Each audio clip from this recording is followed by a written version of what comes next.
Welcome to this session of Physics Academy tutorial on capital structure decision. In this lecture, I will examine the traditional view of gearing and the WACC. So, if you are coming across my lecture for the first time, please like the video and also share it with others. If you are a returning subscriber, thank you for being part of this channel. So, by capital structure, we mean the ways the business are financed. So, capital structure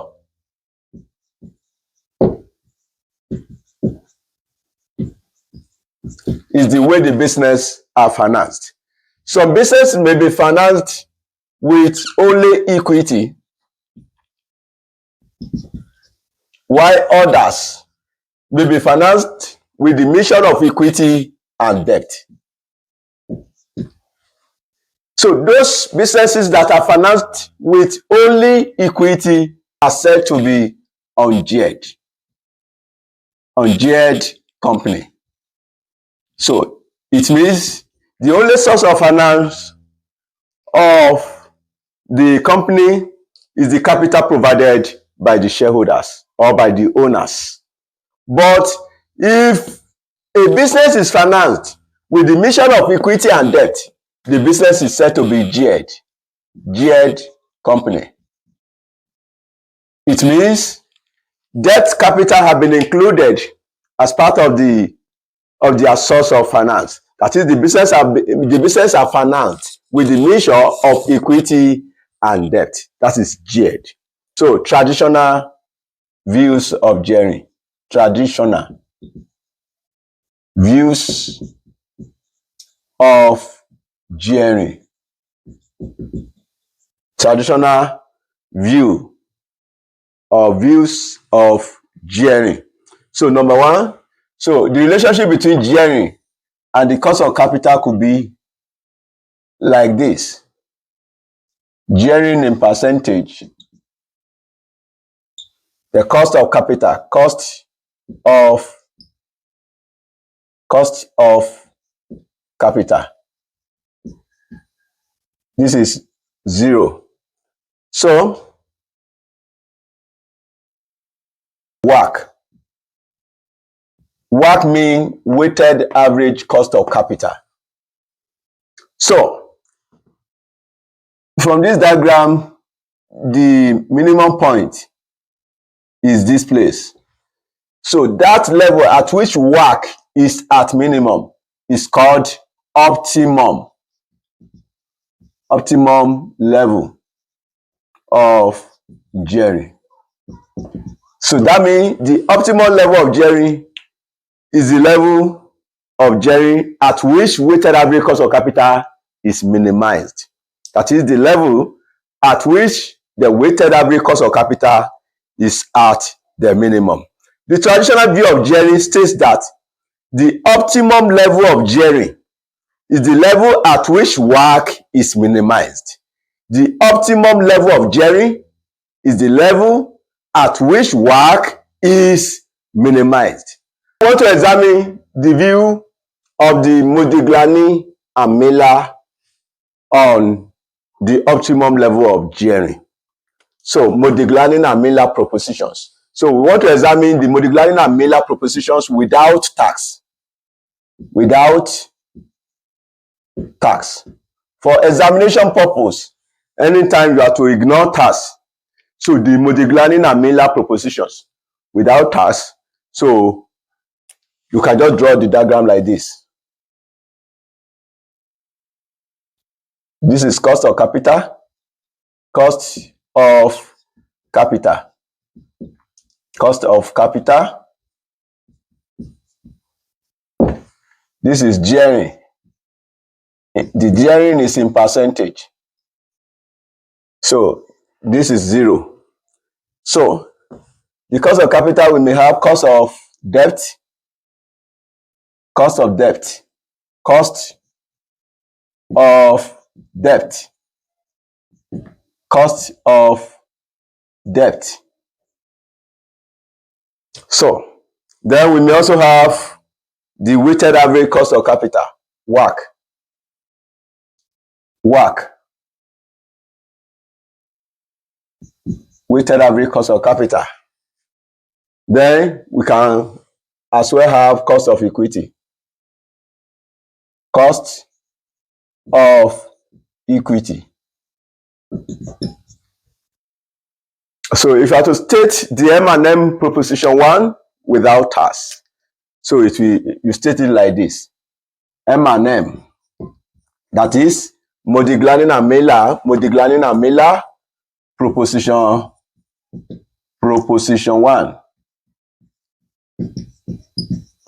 1 without tax, that is ignoring tax.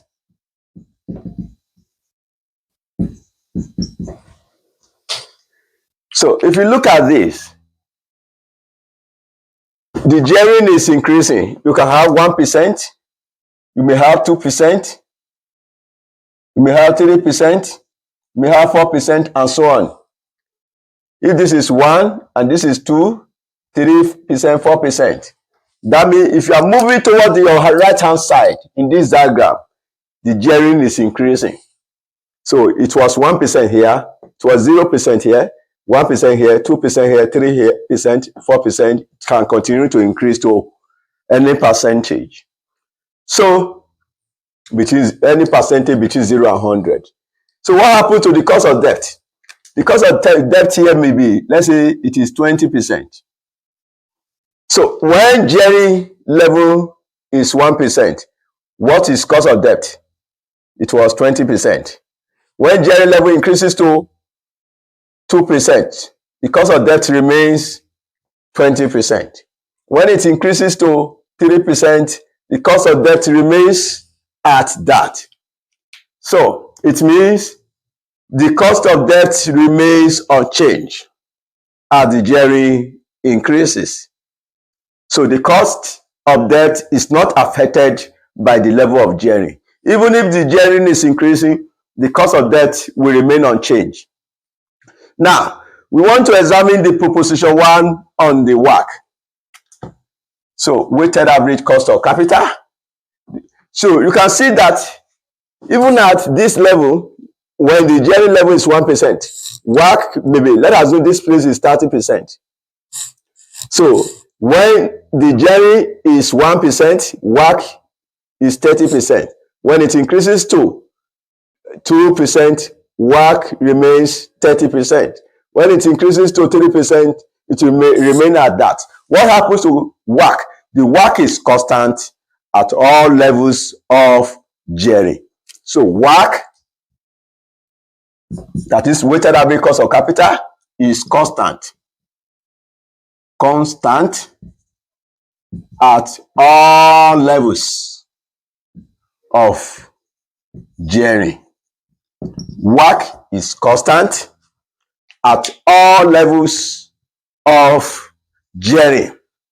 So WACC remains unchanged. Even if gearing is increasing, the WACC will not be affected. It will remain unaffected. WACC will not increase as gearing increases. So it remains the same. That means at this level, if WACC is 30%, what is gearing at this level? You have gearing to be 0%. 0% here. So that is, the company is not geared at this level. That means WACC of ungeared company.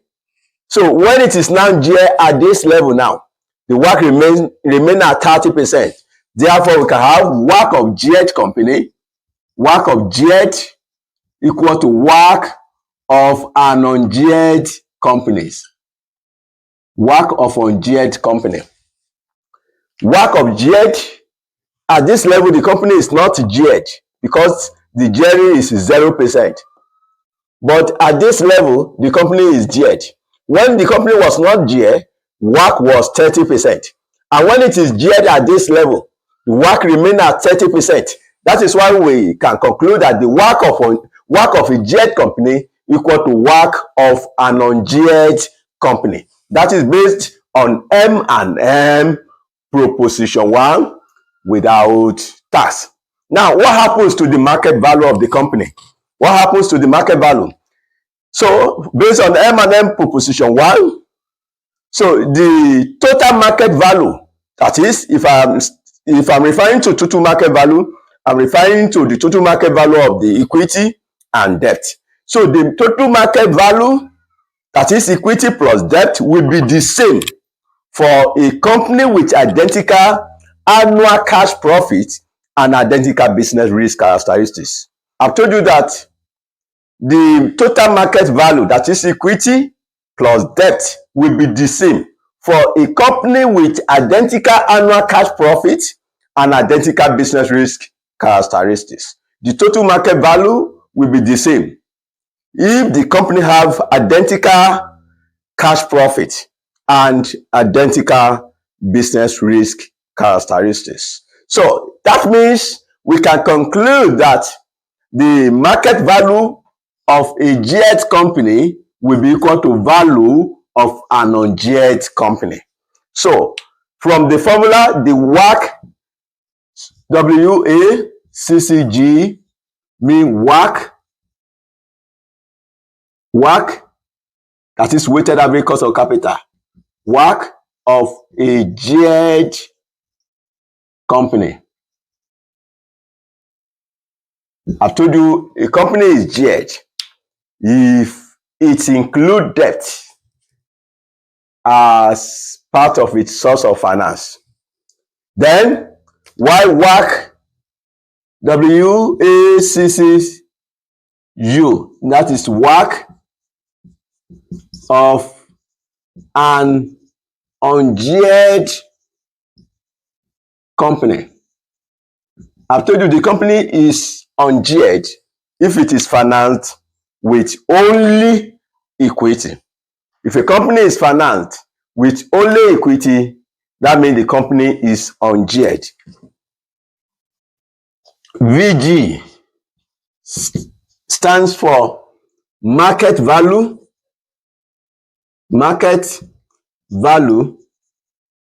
of a geared company. Market value of a geared company. While VU stands for market value of an ungeared company. Of an ungeared company. So that is the definition of the symbols used in that formula. That is M&M proposition 1, ignoring tax. M&M proposition 2, ignoring tax. Proposition 1 covers the impact of gearing on WACC and the market value of the company. Proposition 2 covers the effect of gearing on the cost of equity. So what happens to the cost of equity as gearing is increasing? If you look at the cost of equity here, at this level, the company was not geared. So because the gearing is 0, and based on our illustration, the cost of equity is 30%. But at this level, the company is geared. What happened to cost of equity? It increases. Because if you want to trace this place to this, it will be higher than this. So if you trace it, so you could have like 32%. So it means as the gearing increases, the cost of equity increases. Or the cost of equity rises as the gearing increases. That is proposition 2, ignoring tax. The cost of equity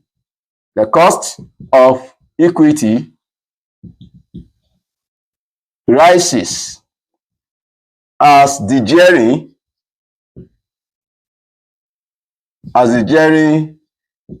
increases. So it means when the gearing is increasing, the cost of equity will also increase. The cost of equity in a geared company, if you look at the cost of equity here, when the company is geared, if you want to trace this to this now, the cost of equity here is higher than the cost of equity at this level. That is, this level when the company was not geared. So that means the cost of equity in a geared company is higher than the cost of equity in an ungeared company. So the cost of equity in a geared company the cost of equity. The cost of equity in a geared company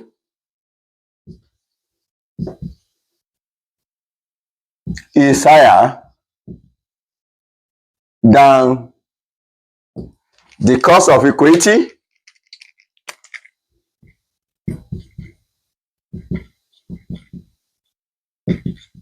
in an ungeared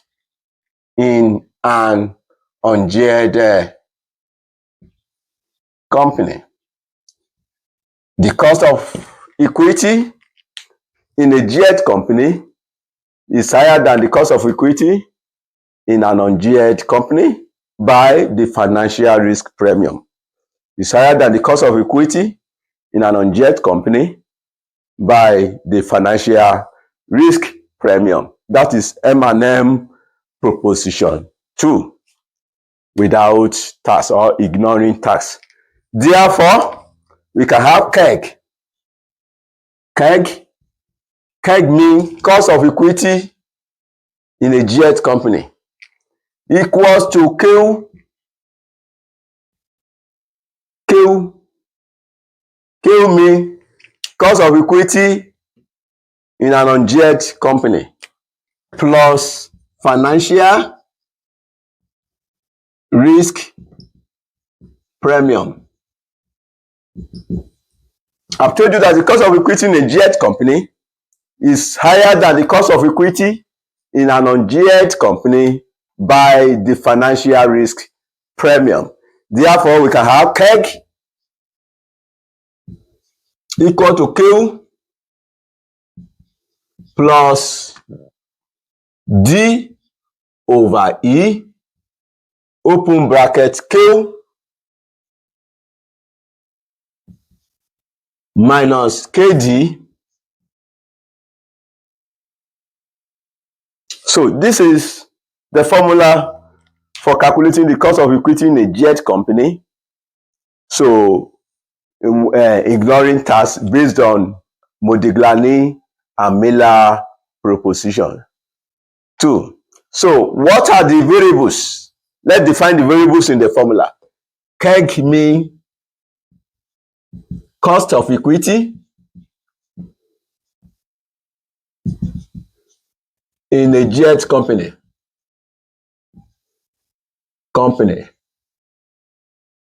CAG, cost of equity in a geared company or of a geared company.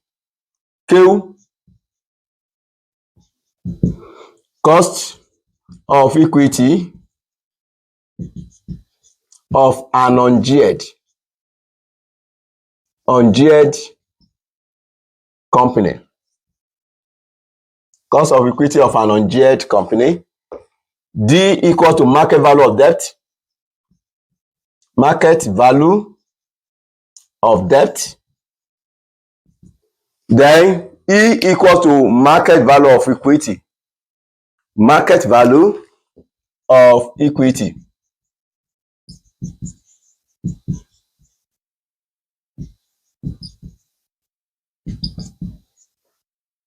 Then KD, that is cost of debt.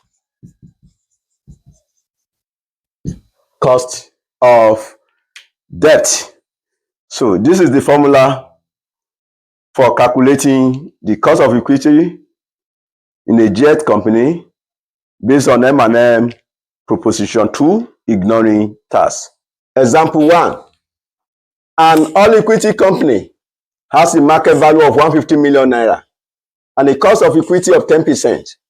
It borrows 50 million naira of debt finance costing 6% and uses this to buy back and cancel 50 million naira of equity.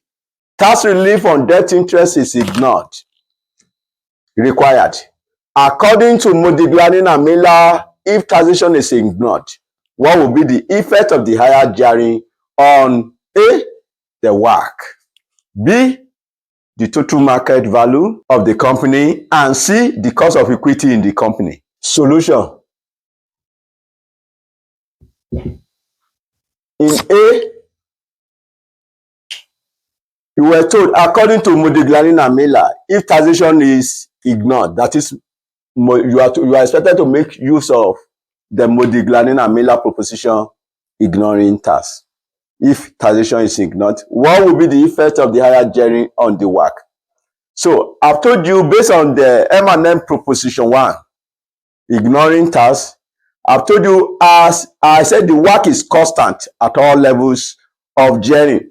If WACC is constant at all levels of gearing, that means the WACC of geared company equal to WACC of an ungeared company.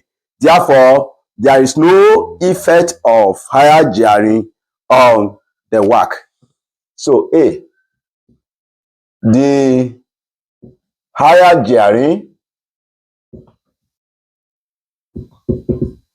has no effect on the WACC. Since WACC is constant, at all levels of gearing, that is, WACC is equal to an all equity company has a market value of 150 million naira and a cost of equity of 10%. When the company was all equity finance, that means the only source of finance is equity. If the cost of equity of the company is 10%, that means the WACC, which is the weighted average cost of capital, will still be 10% because the company was all equity. There is no other forms of capital to join with it in order to compute the composite capital. Therefore, the WACC of the company will be its cost of equity. The WACC of an all equity finance company is always equal to cost of equity.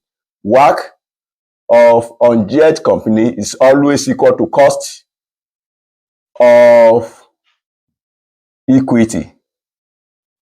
Cost of equity in that ungeared company, which is 10%. And if WACC is constant at all levels of gearing, and if WACC of geared company, based on M&M proposition 1, WACC of geared company, we say is equal to WACC of an ungeared company. And if the WACC of an ungeared company is 10%, therefore, the WACC of a geared company will also be 10%. So that means the WACC is unaffected by the higher gearing. So the WACC is constant at all levels of gearing. That is the requirement A. Now, in the B part of the question, you are to calculate the total market value of the company. And remember, based on M&M proposition 1, M&M proposition 1, we said the market value of geared company equal to market value of an ungeared company. And the market value of an ungeared company in this question, you were told an all equity company has a market value of 150 million naira. So when the company was not geared, it was having the market value of 150 million naira. And if the market value of an ungeared company equals to the market value of a geared company, that means the market value will still remain the same as 150 million when the company is geared. Now, back to the question. It borrows 50 million. That means the market value now includes debt. Value of debt equals to 50 million. The value of debt equals to 50 million naira. So it borrows 50 million naira of debt finance costing 6% and uses this to buy back and cancel 50 million of equity. So if you cancel 50 million from equity, you know the value of equity was 150 million. If you now cancel 50 million, then you'll be left with 100 million. 100 million as equity. That is 150 million minus 50 million debt. If you cancel 50 million from equity. So your equity becomes 100. So that means the total market value when the company is geared now still remains at 150 million. That is the value of a geared company. So it means the value of geared company is 150 million. The value of an ungeared company is also 150 million. And the question is asking you, if taxation is ignored, what will be the effect of the higher gearing on the total market value? So what will be your conclusion? So the higher gearing does not have effect on the total market value of the company, which is 150 million naira. The only difference is that the 150 million naira, when the company is geared, now comprises the debt of 50 million and equity of 100 million. Then the C part of the question, so what, based on M&M proposition, so we want to use M&M proposition 2, ignoring tax. So the effect of the higher gearing on the cost of equity. So we said as gearing increases, the cost of equity also increase. So the higher gearing leads to an increase in the cost of equity. Please, I want you to know how to answer questions in exams, because the question, what is the effect? Some of you will just show the calculation and believe they've answered the heart of the examiner. No. What is the effect? You are to tell them the effect. You are not to calculate, though your calculation can be used to support your explanation, but that is not the final. If you show calculation without putting it down in theoretical form, vital maths will be lost by you. That is why you should always ensure you put down the necessary story to back up your answer. So I've told you the cost of equity, CAG, of a GA company equal to Q plus D over E into Q minus KD. And we say Q, which is cost of equity in an ungeared company. When the company was not geared, it was having the cost of equity of 10%. That is why you were told an all equity company has a market value of 150 million and a cost of equity of 10%. So the cost of equity of that company, the Q was 10%, and the market value is 150 million when it was ungeared. So the Q is 10%. Then you were told it borrows 50 million. It borrows 50 million debt finance costing 6% and uses this to buy back and cancel 50 million of equity. So when it borrows debt of 50 million, so you are now having debt of 50 million. The capital structure now comprises equity of 100 million and debt of 50 million. And you were told the cost of debt is 6%. So bear that in mind. So now substitute those variables into the formula. The market value of debt now is 50 when it borrowed 50 million. And that of equity becomes 100 million. And the Q remains 10%. And the cost of debt is given to be 6% in the question. So we have 10%,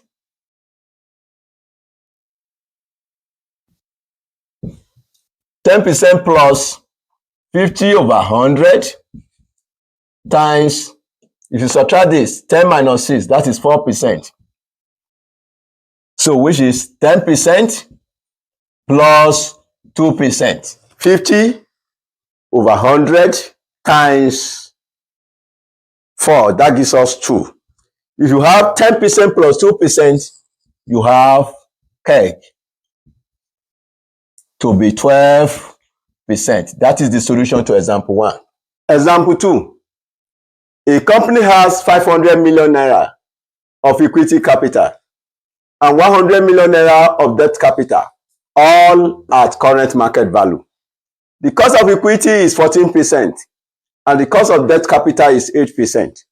The company is planning to raise 100 million naira.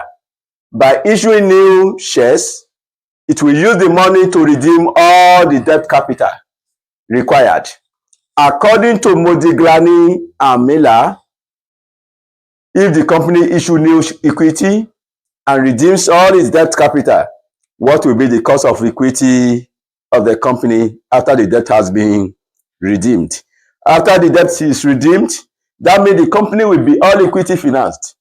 If you redeem all the debts, there will be no debt capital again. So it means the company will be all equity financed. That means the question is requiring you to calculate the cost of equity of an ungeared company. That is, you have to calculate Q based on M&M proposition 2, ignoring tax. I've told you that the cost of equity of a geared company is higher than the cost of equity of an ungeared company by the financial risk premium. That is why I've told you that the CAG, which is cost of equity of a geared company, equals to Q, cost of equity of an ungeared company, plus D over E, where D is the market value of debt and E is the market value of equity, into Q minus KD. Now, CAG means cost of equity of a geared company. We were told a company has 500 million of equity capital and 100 million of debt capital, all at current market value. The cost of equity is 14%. See, the capital structure of the company comprises equity and debt. That means the company is geared. So the cost of equity you need is the cost of equity when that company is still geared. And you are given the cost of equity when the company was geared to be 14%. The cost of equity is 14%. That means CAG is given to be 14%. CAG equal to 14%. You are given the market value of equity to be 500 million and that of debt to be 100 million. So equity market value 500 million naira, debt market value equals to 100 million naira. So, and the cost of debt capital is 8%. KD, cost of debt, is 8%. So, and remember you have to calculate the cost of equity of an ungeared company. Q is what you are required to calculate. So, and that is not given. You were told, according to Modigliani and Miller, if company issue new equity and redeem all debts. I've told you if all debts are redeemed, that means the company will remain all equity financed. So that means there will be no debt capital. The company will no longer be geared if all debt capital have been redeemed.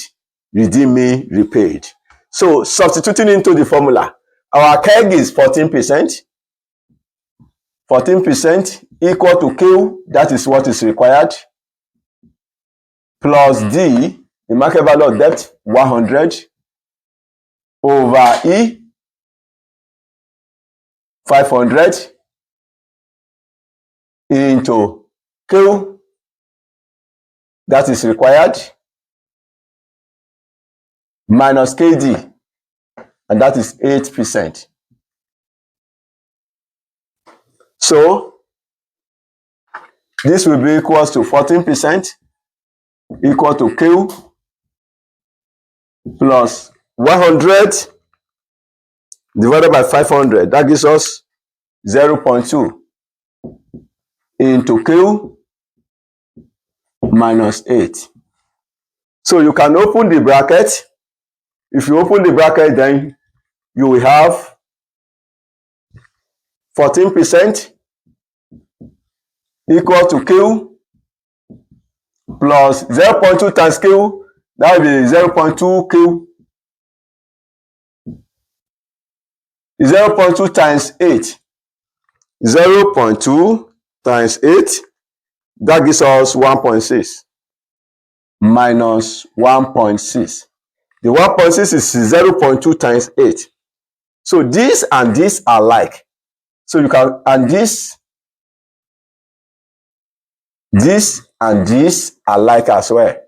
So 14%. If this minus comes here, it becomes plus. Plus 1.6% equals to K. The coefficient of this K is 1. There is one invisible one here. 1 plus 0.2. That will be 1.2 Q. 1.2 Q. So if you sum up this, 14 plus 1.6, that will be 15.6% equal to 1.2 Q. So you want to make Q the subject of the formula. So you divide both sides by 1.2. So if you divide both sides, divide both sides by 1.2. So you have 15.6% divided by 1.2 equals to 1.2 Q divided by 1.2. If 1.2 cancel 1.2, so we have 15.6 divided by 1.2, that gives us 13%. Therefore, Q equals to, if you divide this, you have 13%. This marked the end of my solution to this question. In my next video, I will examine Modigliani and Miller proposition 1 and 2 with tax, the one that did not ignore tax.